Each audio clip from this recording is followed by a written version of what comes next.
আচলতে মই যিমান সোনকালে এই বিষয়টো ষ্টাডি কৰিব পাৰিম সিমান সোনকালে সকলো ৰহস্য ফাদিল হ'ব। এইবিলাক ইমান সহজ নহয়। আহা, আপুনি কিয় বুজা নাই? যিমানে দেৰি হৈ গৈ থাকিব অন্য মানুহকো বিপদত পেলোৱাৰ নিচিনা কথা হ'ব। কি ক'ব খুজিছে আপুনি?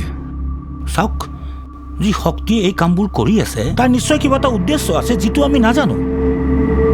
আৰু যেতিয়ালৈকে এই সত্যটো উদঘাটন কৰিব পৰা নাযায়, অৰ্থাৎ সেই শক্তিটোৱে কি কাৰণে এই কামবোৰ কৰি আছে তাক আমি জানিব নোৱাৰোঁ, তেতিয়ালৈকে মৃত্যুৰ কিৰিলি বাজিয়ে থাকিব।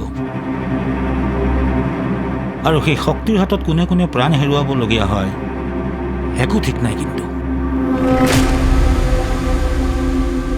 মই বাৰু আকৌ চেষ্টা কৰিম। আকৌ চেষ্টা? আপুনি এতিয়াও বুজা নাই? চাওক, আজিৰ পৰা 15 দিন পিছত অমাৱস্যা। আৰু অমাৱস্যাৰ ৰাতি এই অস্তিত্ববোৰৰ শক্তি দুগুণে বৃদ্ধি পায়। গতিকে তেনে অস্তিত্ববোৰে নিজৰ শক্তি বৃদ্ধিৰ বাবে, নিজৰ উদ্দেশ্য সিদ্ধিৰ বাবে এই এন্ধাৰ ৰাতিবোৰেই বাছি লয়। গতিকে আমি যি কৰোঁ এই অমাৱস্যাৰ আগে আগেই কৰিব লাগিব।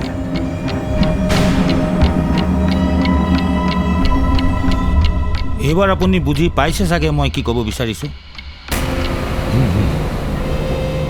চাওক, অন্য নিৰ্দোষী মানুহৰ জীৱন যোৱাৰ আগতেই প্ৰতিকাৰৰ ব্যৱস্থা আমি কৰিব লাগিব।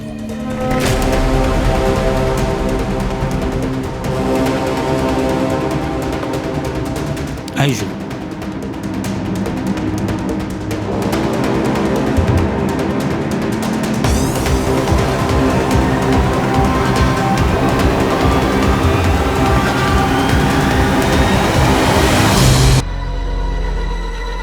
মা, মা, মা,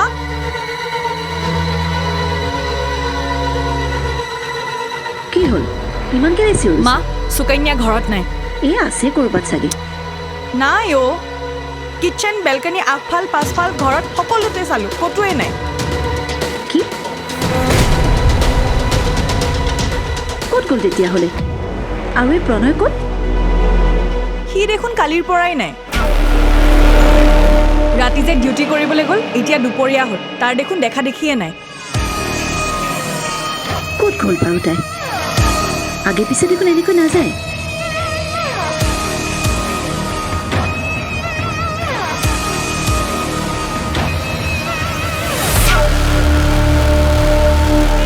এতিয়া প্ৰণয় আহি আমাক সুধিলে আমি কি ক'ম বাৰু? তাই ফোনটো ৰুমত এৰি থৈ গৈছে। কি হৈছে বাৰু ঘৰখনত? অশান্তি আৰু মানে। এতিয়া আমি তাইক ক'ত বিচাৰি যাওঁ বাৰু? এতিয়ানো ক'ত বিচাৰি যাবা? ফোনটো লগত নিয়া নাই। আৰু এইখন গাঁও নহয় যে তিনিআলিলৈ ওলাই গ'লেই বিচাৰি পাবা। সেইটো ময়ো জানো, কিন্তু মোৰ ভয় হৈছে কেনেবাকৈ পুলিচ চুলিচৰ লেঠা হ'ব লাগিলে বৰ ডাঙৰ কথা হ'ব। কিন্তু এই মুহূৰ্তত আমি অলপ দেৰি ৱেইট কৰাৰ বাহিৰে আন একো উপায় নাই।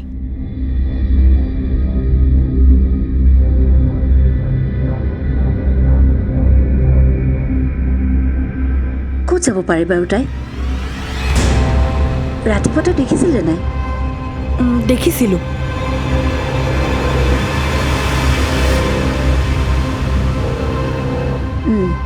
যদি প্ৰণয় আহি পাই সোধে তেতিয়া আমি ক'ব লাগিব ৰাতিপুৱা আমি তাইক এজন মানুহৰ লগত ওলাই যোৱা দেখিছিলোঁ।